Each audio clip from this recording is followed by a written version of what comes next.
Alright guys, we're getting nearly close to till it's finished.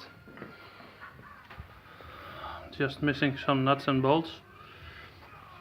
These bolts in here are too long to pass under the body, so that needs some, and I'm short of some 6mm bolts, and I need to attach that on there.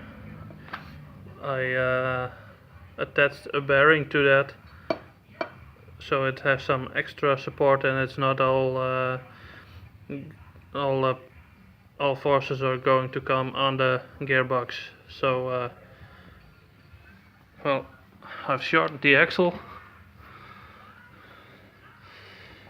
I made a lever on it. I'm gonna make a switch on that.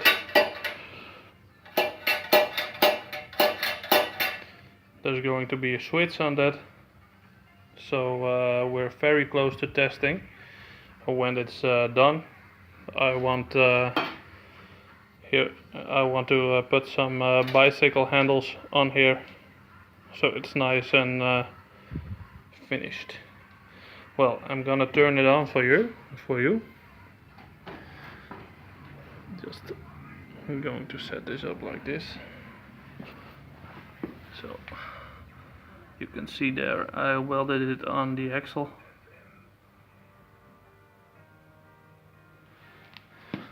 Well,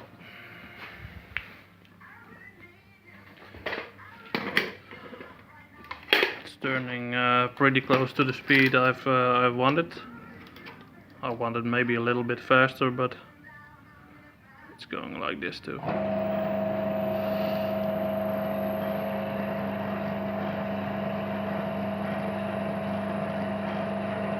I think that's going to do very nice. So next time we'll be testing this one out.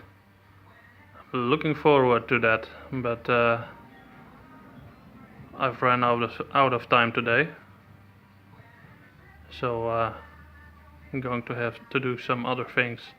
Well, see you in the next video, guys. Thanks for watching, and hope you like this one.